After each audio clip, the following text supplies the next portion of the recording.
Aloha, I'm Jennifer Espenscheid, and this is the Art of Life podcast. Today, we're going to be exploring the subtle line between healthy rest, which is contentment, and unhealthy stagnation, which is complacency.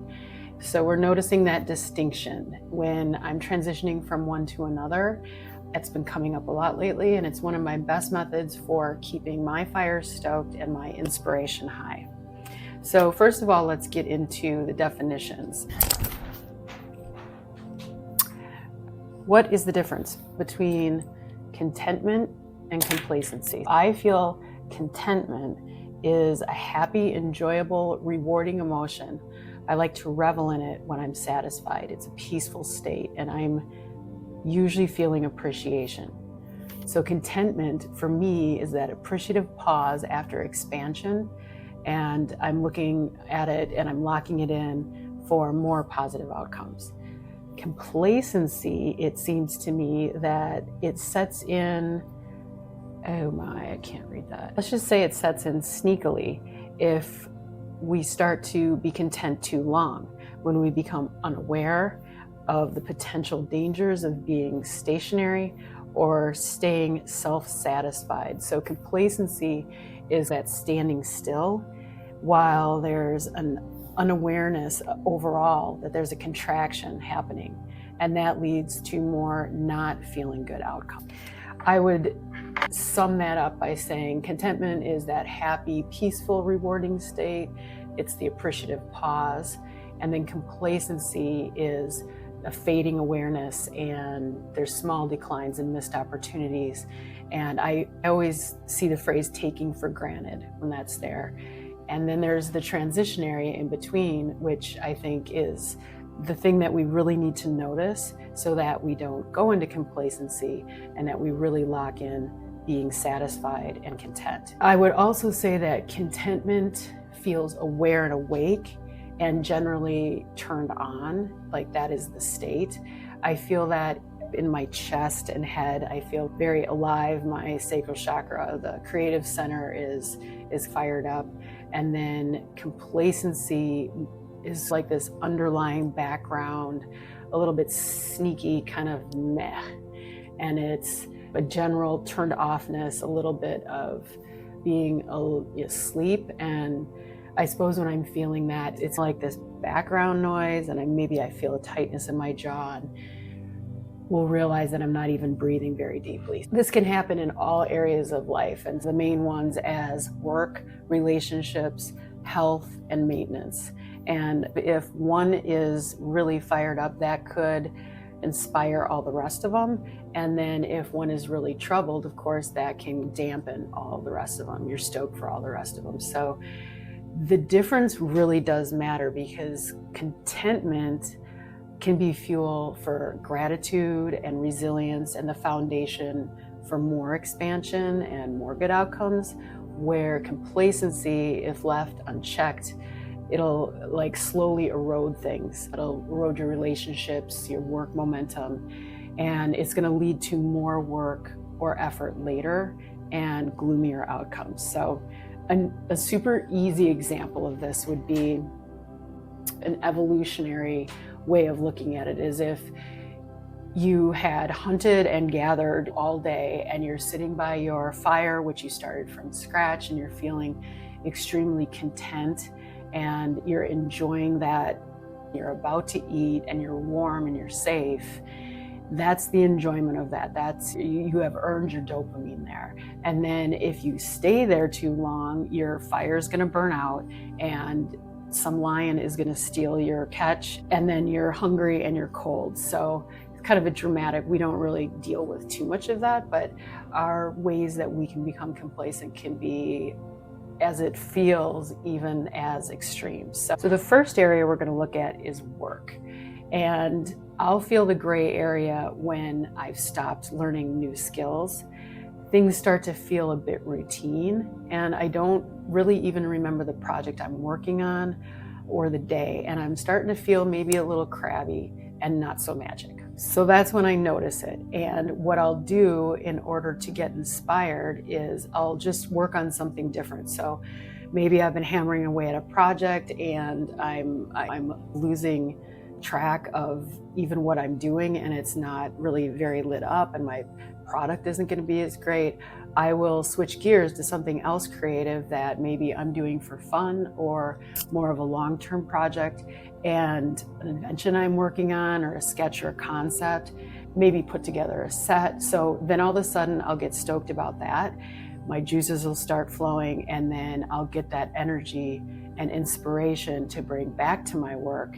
I'll just see it in a totally different light. So I'll be present with it and I'll be dancing again.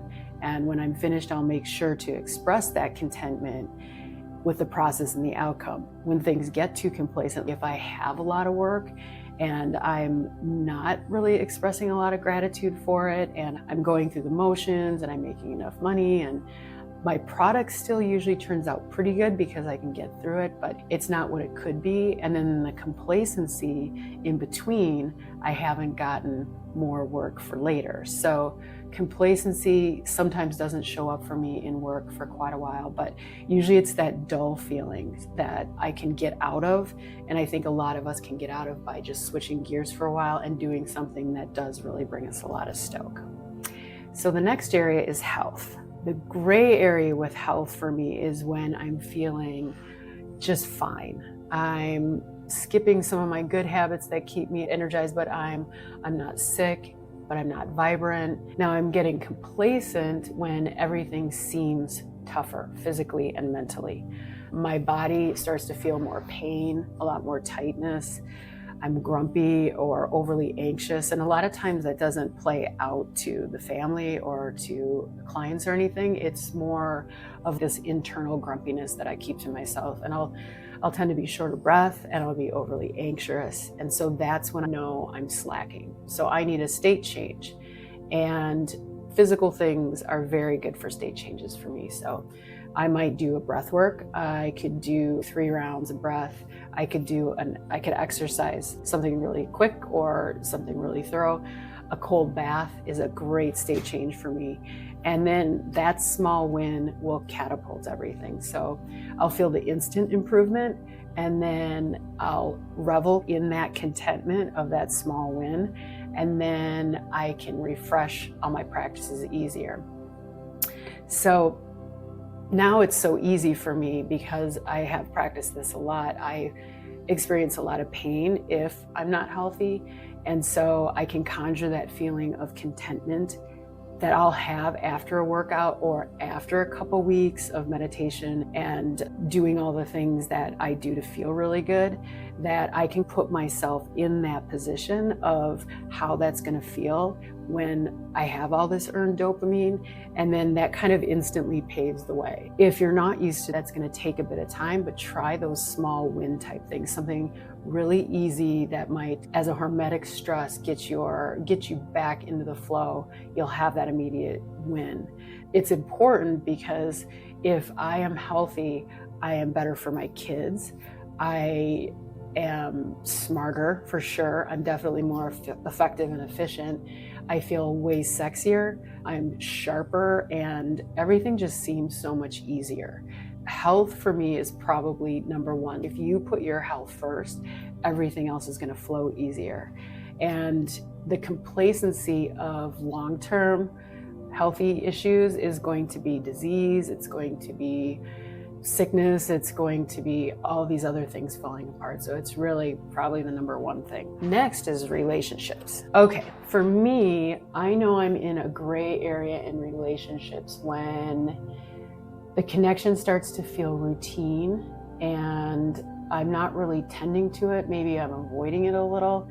And that to me is an indicator that I need to stoke or attend to whatever's going on. So I'm getting complacent when things are getting on my nerves more, or I'm feeling more dismissive or annoyed. So that could be, for instance, with my kids, they're on their devices a bunch and they're ignoring all the things that are gonna make their day successful, whether it's getting homework done or their chores or the other things that they've told me they wanna do. And they're going to be crabbier later, and it's going to lead to more of an addiction to the screen. So that's one example. Another example is there's a tough conversation in a relationship. Maybe it's a friend and there was a misunderstanding, or in partnerships in the past, there's been something that I feel I've explained really well and I feel like I'm being ignored in that area, and it's overall going to be destructive to our relationship. And so it's bringing me anxiety. I want to attend to it because I want things to get better. I want things to evolve in all these cases. However, I just say, oh, everything's fine. It's just not worth it. I kind of start throwing in the towel. So it means that I'm not doing the work up front to have a hard conversation. I'd rather just do the chores myself or try harder in a relationship or kind of put off things. And all that does is grow in the background. So that wedge or the habit or the thing that could be cleared up is now being exacerbated. So what might be just a misunderstanding or a bit of effort now to come up with a way that I can really be open with someone, I just fucking do it all myself. And that doesn't make anything better. So that's how I would say complacency plays out for me in a relationship. That's what I do.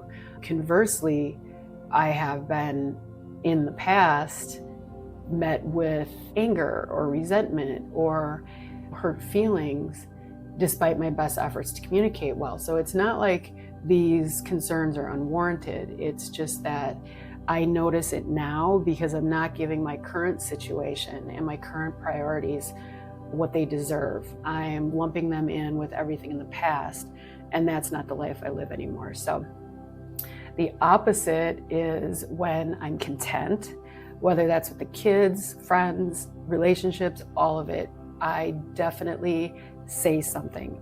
My friends and I tell stories all the time. We just gush about each other, and we're content when we're looking around, even though we're right there, we're talking about it. And so it really locks everything in, and you realize how magic your life is, and it's conjuring the chemistry inside you. And that's just going to bring more to you. You're noticing, you're appreciating. It's feedback for your unconscious, it's feedback for your friends. I think it's really healthy, and it's important to me in a relationship because then I know where I'm at. I know if I'm doing something right. If I don't get feedback, I just don't know because I don't assume anything. And I think probably with kids, it's the most important because any sort of positive reinforcement or any sort of gushing or genuine, pleasant feedback is going to be really good for someone. So it tends for me to bring more of whatever you're appreciating and whatever you're enjoying. Just magnifies that across the board. When it comes to conversations that I don't want to have in relationships, I look at, is it going to be, which thing is going to be more uncomfortable? Having this conversation now, or feeling this way in a week, or a year. I mean, some people put up with shit, for their whole life. So whatever is going to be the least uncomfortable, but I'm not going to avoid the discomfort anymore. No more withholding for me. I like things that foster in relationships trust and intimacy. And when I might have, and I would encourage people to have those conversations, a lot of times it's just with yourself. You're increasing the potential for intimacy. You're increasing the potential for these good feelings of contentment. And so hopefully that will be inspiration enough to get you through that. So the next area that we'll talk about is maintenance in general. So I feel like I'm in the gray area between contentment and complacency with maintenance when I'm coasting. And I feel like small issues are piling up in the background. And my to-do monster list is getting bigger and it's lurking there. And I feel it breathing on my neck. I know that effort now, work now, is going to mean less later. And that can be with investments, gardens, maintenance on your property, maintenance on your body, maintenance on across the board. So complacency then, one example of that would be when something that was on your to-do list that was fairly minor becomes an emergency. And if these keep showing up, you're just essentially complacent. You're starting to get lazy and throw in the towel on things. So if a roof leak that you know was there and it was small, you've just been putting it on the back burner, and then a storm comes and now it's ruined shit, you're complacent. If all the little things that were happening with your car you put off for later, and then all of a sudden a cool road trip came up and you can't take it because your car wouldn't be sufficiently safe, then you're complacent, right? Or something would get canceled because you were afraid. Like sometimes I'm afraid to look at the stack of bills or stack of mail. These are all things that I let daunt me, and so I ignored them, or I said I didn't have time, and then I know I haven't been on my maintenance A game. So what I try to essentially do is just every week have a short section of time that I take care of my to-do list in that way. And then there's sometimes where it's bigger, where it's like, all right, this renovation needs to happen, and I'm dedicating half a month for that. And so letting the maintenance stuff pile up does loom in the background. It does take up unconscious headspace. And so I tend to have lists, and I'll group things together. So if it's maybe looking at different things I'm going to invest, or 5 computer things I have to figure out, then I'll do all those at once. If it's a list of fixing stuff to do, if I have it on the list and I see it all together, it's not as daunting. And then I can spend a couple hours doing that. And then overall, I feel a lot more liberated. Then when fun stuff comes up, when a trip comes up or you want to go somewhere, there's no reason to feel guilty, or you don't feel like you're stretched one way or another because you have your shit done. Maintenance for me is a lot in the background, and that's just one of those things that I try to keep up with. And sometimes there'll be the small win, right? Like if there's tons of outdoor maintenance to do, I'll pick the one thing that is super visible to me because I'm a visual person. So I'll mow that lawn, and then that way it's okay, something great was done, and that'll be my little cheerleader for myself, and then all of a sudden everything else gets easier. So what are some ways to stay in healthy contentment without slipping into complacency? So we talked a little bit about this, but I love micro challenges. If I have maintenance backup, I'll do something that's really visually pleasing, just something short, maybe right at the end of the day, right before I make dinner, and then that way it starts to snowball. Or those little micro state changers, so like a cold shower, that's just an easy go-to. It's like a nice transition into something else, it's a refresher. You always have your breath. You can always do 3 rounds of breath anywhere, and that will energize your body, change your mood, and set you up to be a little bit more productive. And then let's see, priorities that come first. So health, I think if your health is good, then everything is good. If you have energy, then everything is going to seem better.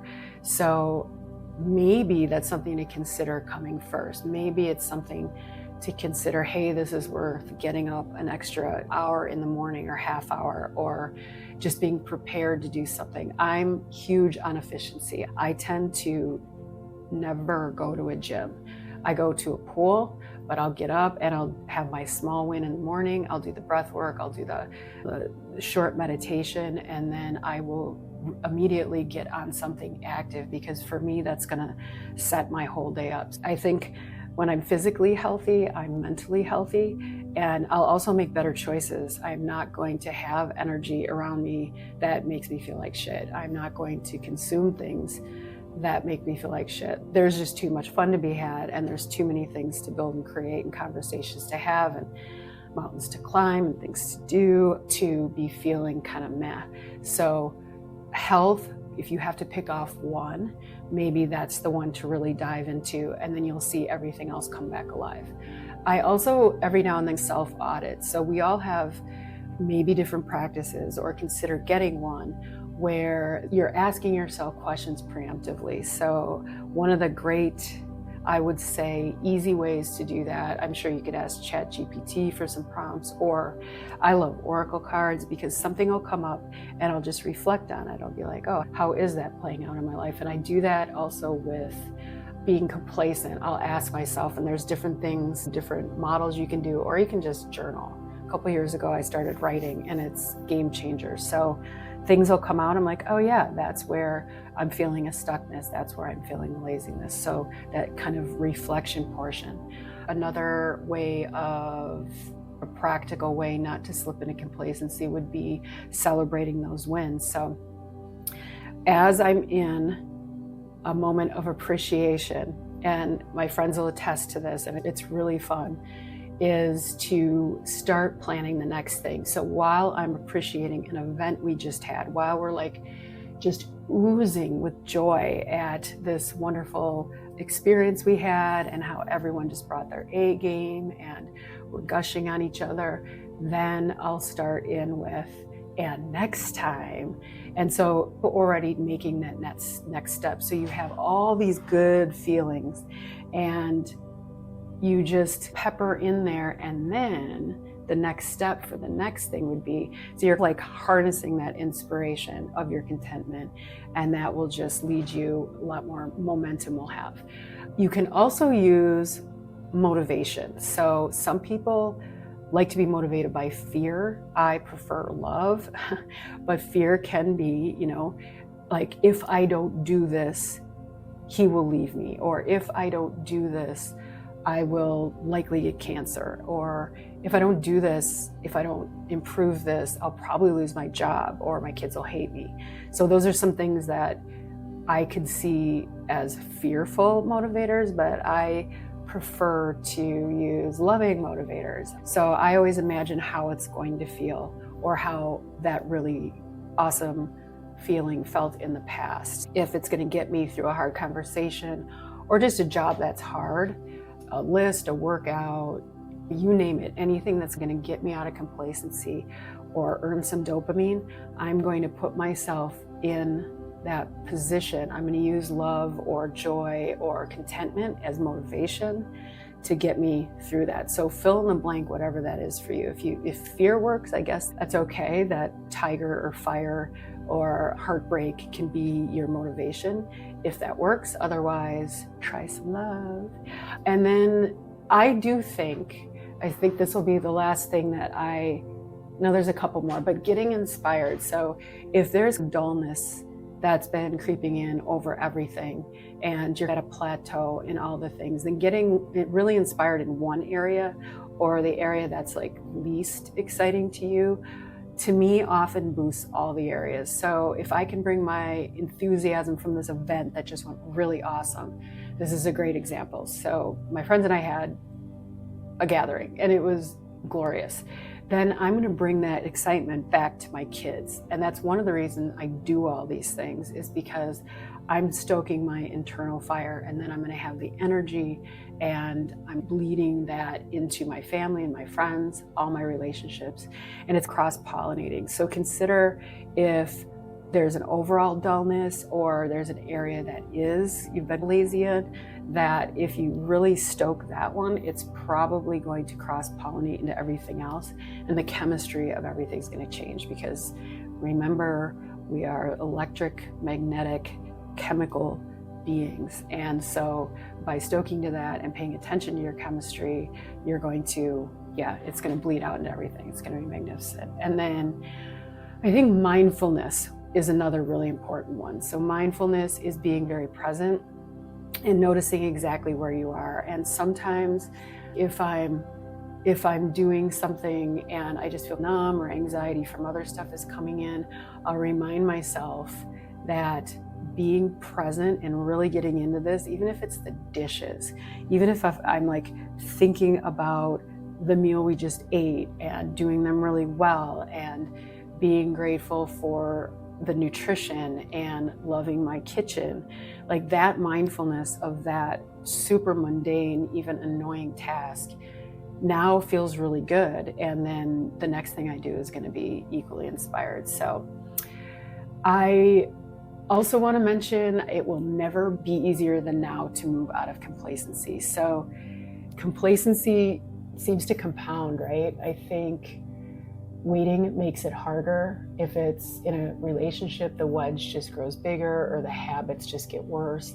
And if it's your health, maybe more lethargy is going to set in. There might be disease that has to be the catalyst for getting you out of complacency. I remember that if I'm not expanding, then I'm likely contracting, because we don't really stay in homeostasis that long. So I'll alternate things. I will be really expansive in some areas, trying new things with my designs and the art, and otherwise I'm contracting and doing more of the same. Or I might do something brand new and try and learn something, or travel somewhere very new and meet new people, because those things are going to expand me. And if not, I know there's a plateau of contentment, but then I'll contract as I go more into complacency. So I am very satisfied every time I make one of these hard decisions, and remember that you will be too. If it's two tough things, if it's being sick or exercising, then that discomfort is better if you start it now than dealing with this other thing later. That's an example, but you can put that into any example you want. So to wrap up, I would say, let's remember that contentment expressed can bring more expansion to yourself, your relationships, your work, and your life overall.